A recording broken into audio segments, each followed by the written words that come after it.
Thank you guys for tuning in. My name is Toni Trower, and I am here with Brett Johnson. That's me, I think.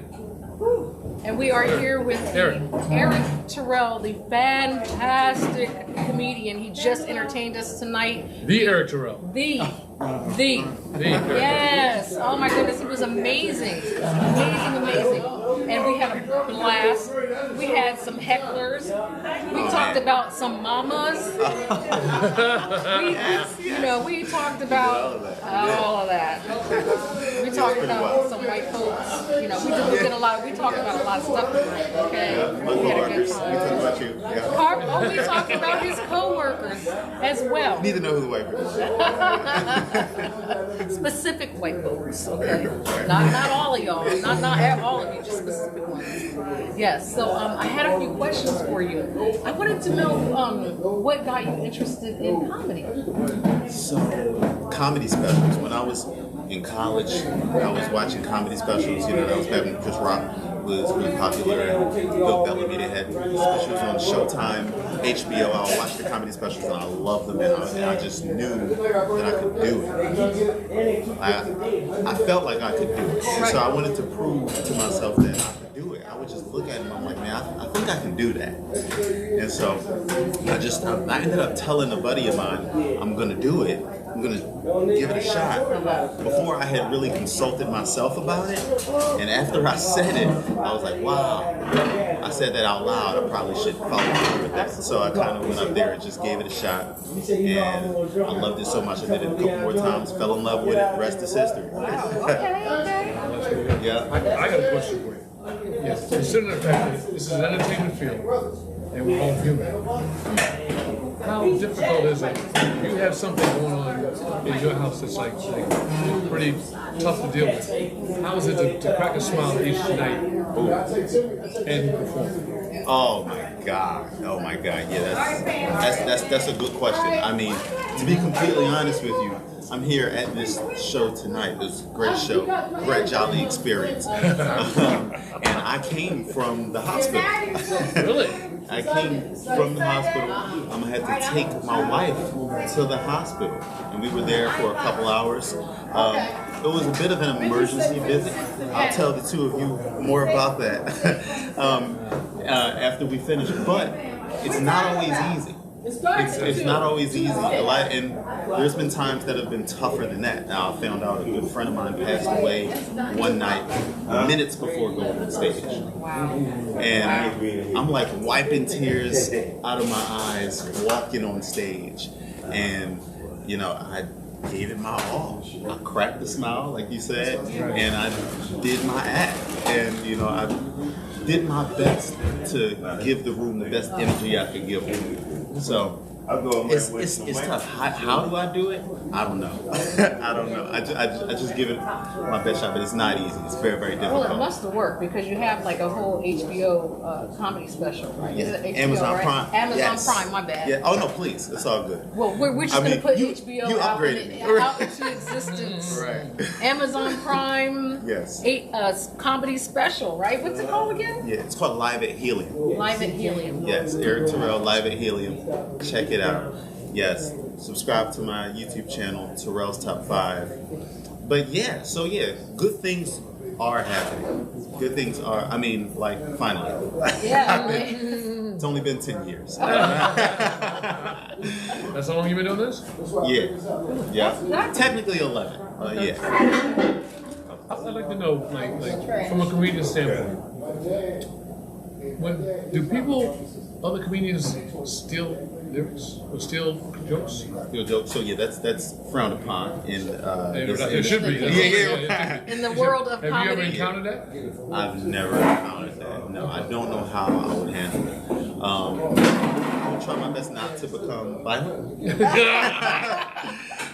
but that's it's a big no-no. Okay. So yeah, it's you don't hear a cover comic going around covering other people's material. That's a big no-no. So yeah, it's something that we are really afraid of, which is why we definitely try not to have our material recorded. Okay. We try not to be on YouTube, or unless we're putting something on our own YouTube channel. Okay. Yeah, it's you don't want people recording you without your consent, putting stuff out, because you really want to get things out when you want to get it out. Right, absolutely. So it's difficult. It's really difficult. It's like kind of the same thing with music. When you're as a writer or something, you want to put your stuff out before anybody hears it and they steal it from You don't want it to leak. Exactly, a leak. Right. Yeah, and people will tell you from the back of the room, "Hey, I heard that joke." Oh my gosh. Hence, well, not that we had hecklers tonight, but they didn't shout that out there. No, they didn't shout that out. I was like, oh my goodness, what's going on here? Who's the comedian? I thought he was like somebody hidden. Did you bring him? Right. For a second, I thought I brought him. I was like, wait. Is he on the payroll? Yeah, right. Like, what's going on? You're doing half the work here, sir. Don't expect any money. Right. How much of your Trower had to turn the ring light. I did. I was like, who is that back there? What more you got? Who's that? how much of your stuff is impromptu? So of course anything that has to do with the here and now, hecklers talking about the environment. But yeah, outside of that, not much. Really? Okay, so most of it's kind of scripted. Yeah. Oh, you yeah, like for write sure. it. You're like a writer. Oh, You yeah. write, yeah. Yeah. That's wonderful. Yeah, and it's kind of like a puzzle piece, so the special that's on Amazon Prime, Live at Helium, is my first 10 years. It's the best 30 minutes of my first 10 years of material.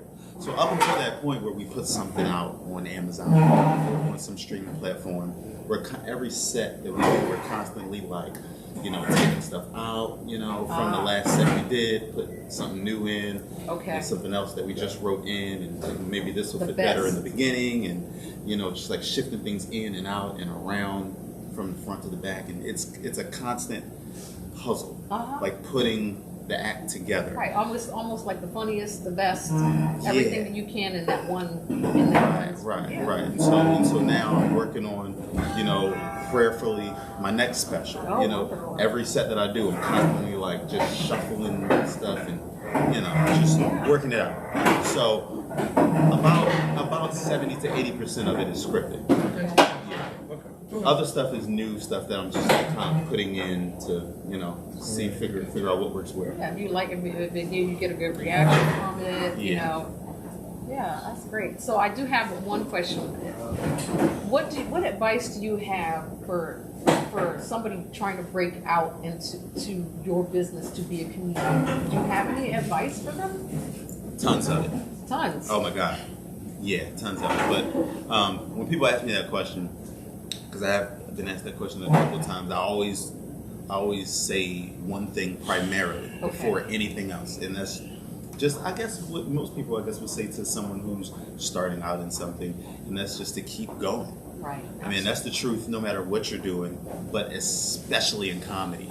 Because the truth is, unless you're a generational, once in a lifetime superstar like a Dave Chappelle or a Richard Pryor, which there's not many beings like that have existed and will ever exist again. Unless you're something like that, 99.9% of us are going to suck.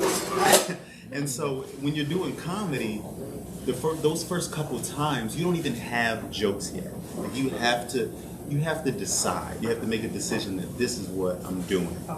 Because I love this and I feel like I can do this. And so you have to keep going because there's going to be some bad nights. Yeah. And those bad nights, especially in comedy, those bad nights are dark and they hit hard. And it's gonna feel pretty painful, and you're gonna be like, yeah, this isn't the right thing. I should quit. Right. So many times, but keep going. Keep going. Keep at it. All right. You have any more questions? No, basically, no business really good, but I will say this: where would you like to see yourself in the next 5 to 10 years? So, Charles put HBO in the atmosphere. HBO. All right. So HBO would be nice. that would be the next step. You know, past in Amazon Prime, it would be an HBO, a Showtime. Nice. And you know, if we reach that plateau, then we're looking at Netflix, and that's pretty much it. Netflix is the pinnacle of stand-up comedy Oh yeah. right now, and so. They're not canceling my subscription. Yeah, no. So I would say 5 years. I think we can do that in 5 years. Okay. I think we can do all that in 5 years. I think you're excellent. I think you work out pretty well. I'd love to see you on the show with like Toni Trower and Brett Jolly. Ooh, let's put that. We put I that like out that. there. That sounds good. That sounds good. With the Brett Jolly, I can't handle it. Neither can I. He can barely. Oh man, one and thing. Brett Jolly's got jokes. He thinks he's a comedian. He was killing me back there before I got up there. I was like, oh, this guy's great. Oh, he thinks he's funny. Yeah. No. I'm very mild mannered and I'm very serious all the time. Tell somebody else that. Tell Most somebody else that. comedians are. There you go. See, I'm a comedian. There you go. No, you're not. I'm a comedian with a guitar in my hand. All right. No. All right. No. Well, maybe not. But whatever it Look, is. this is how he says no. No. With the little puckered lips. So That's anyway, right. I'm gonna learn from him. well, you're gonna have to take lessons. I'm gonna take lessons. All right. That's Okay, what you we're have to doing. work. All right. Keep going. All right, keep going. There you go. I like it. You said that keep going. That's what I'm gonna do. We keep going to my stuff right now. Hey, listen, man. It was a pleasure. Thank you guys so are much. awesome. Thank you so man. much. Pleasure's all mine.